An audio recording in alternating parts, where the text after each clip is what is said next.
ఏం చేస్తున్నావు శ్వేత? టిఫిన్ ఆలు కుర్మా, చపాతి ఈరోజు. దానికి కావాల్సిన ఏమేంటి? ఒక పెద్ద ఎర్రగడ్డ కట్ చేసి పెట్టుకున్నాను, కొత్తిమీర, కరివేపాకు, పచ్చిమిర్చి, ఉల్లగడ్డ పావు కేజీ ఈ ముక్కలు చేసి పెట్టుకున్నాను. ఉడకబెట్టుకొని మెత్తగా ఉడకబెట్టుకోకూడదు, ఇవి కూడా కొంచెం గట్టిగానే ఉండాలి. 3 విజిల్స్ వస్తే సరిపోతాయి. ఇది కుక్కర్లో అయితే ఇట్లా కట్ చేసుకొని చిన్న చిన్న ముక్కలుగా వేసి పెట్టుకున్నాను. పెరుగు, పసుపు, గరం మసాలా, కారము, ధనియాల పొడి, అల్లం పేస్టు, ఉప్పు, పసుపు.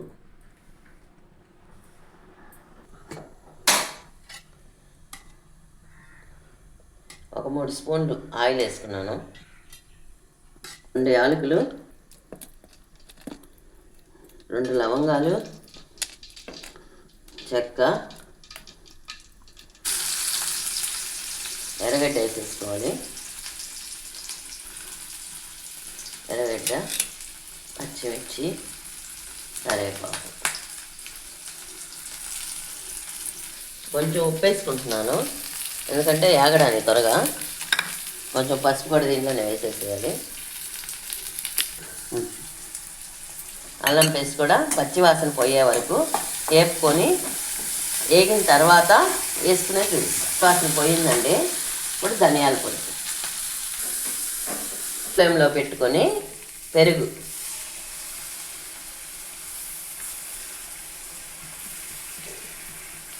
స్పూన్లు లో ఫ్లేమ్లో పెట్టుకొని వేసుకోండి, లేకపోతే పెరుగు విరిగిపోయి బాగుండదు. నుంచి మంట మీకు. నూనె ఆయిల్ బయటకు వచ్చేదాకా ఉంచాలి. ఈ నిమ్మంతా పోయి ఆయిల్ వచ్చేస్తుంది. అప్పుడు దాకా ఇట్లాగే ఉంచుకోండి, లో ఫ్లేమ్లోనే పెట్టుకోండి. లో ఫ్లేమ్లోనే ఉండాలి. ఇప్పుడు ఆయిల్ అయితే బయటకు వచ్చేసింది. ఉడకబెట్టుకున్న ఉల్లగడ్డ ముక్కలు చిన్న పీసెస్గా ఉండాలి, ఎక్కువగా ఉడకకూడదు. కుక్కర్లో అయితే 3 విజిల్స్ సరిపోతాయి, గట్టిగా ఉంటాయి.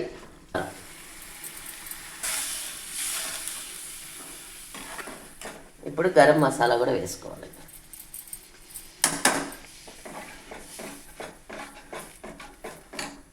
మూత పెట్టేసుకోవాలి. కొంతసేపు ఆయిల్ అంతా బయటకు వస్తుంది. ఇప్పుడైతే గట్టిపడిపోయింది, చిక్కబడిపోయింది.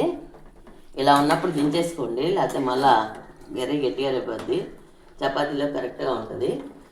పెరుగు మాత్రం పుల్లగా ఉంటే వేయొద్దు, ఇది బాగుండదు, పులుపు వచ్చేస్తుంది. తీయటి పెరిగే వేసుకోవాలి. కొత్తిమీర వేసేసుకొని స్టవ్ ఆపేస్తాం. అదే అయిపోయింది కుర్మా రెడీ. ఇది చపాతీలోకి, పూరీకి కానీ, చపాతీకి కానీ, రైస్కి కానీ, తిరమతన్నం అంటారు, బగారా రైస్కి, బిర్యానీలోకి, దేంట్లోకైనా బాగుంటుంది. ఇది కుర్మా అయితే రెడీ అయిపోయింది. చపాతీలోకి కొంచెం సాల్ట్ వేసుకోవాలి. దీంట్లో సోడా, ఉప్పు అలాంటివి ఏం కలపొద్దు. పిండి కలుపుకోవడంలోనే చపాతీ ఎలా ఉండేదని అర్థమవుతుంది. బాగుండాలి అంటే ఈ రకంగా కలుపుకోండి. ఎలా అంటే అలా కలిపేసుకుంటే పిండి గట్టిగా ఉంటుంది, చపాతీలు హార్డ్గా ఉంటాయి. ఇవి ఎప్పుడైనా కానీ తినొచ్చు, మెత్తగానే ఉంటాయి. కొంచెం కొంచెంగా కలుపుకోవాలి. ఆయిల్, ఉప్పు వేసి ముందు మొత్తం ఒకసారి నీట్గా కలుపుకుంటే నీకు బాగా వస్తుంది పిండి. కొంతమంది ఏం చేస్తారంటే అంతా ఒకటేసారి వేసుకోవడం వల్ల పిండి హార్డ్గా అయిపోయి చపాతీలు గట్టిగా ఉంటాయి, తినడానికి బాగుండవు. కొంతసేపు అవగానే గట్టిగా అయిపోయి చెక్కలుగా అయిపోతాయి, చెక్కలుగా ఉంటాయి అన్నమాట.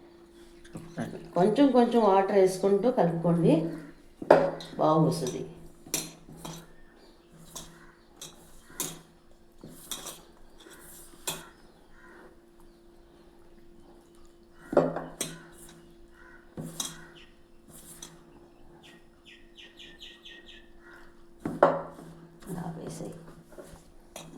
అంతా కలిపేసాను.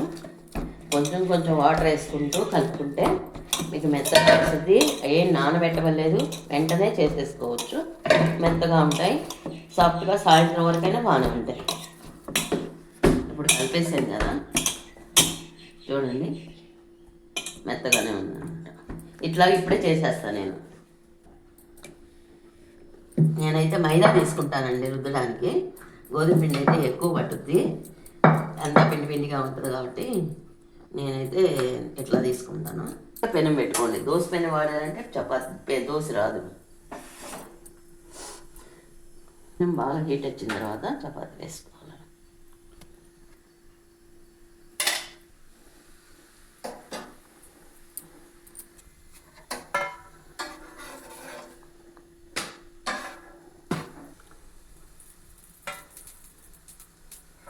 చపాతి ఆలు కర్రీ రెడీ అయిపోయినాయి.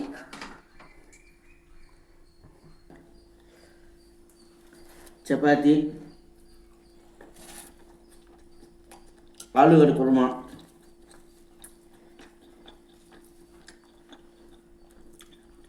సూపర్గా ఉందండి. కాలిపోతుంది. Please like and subscribe.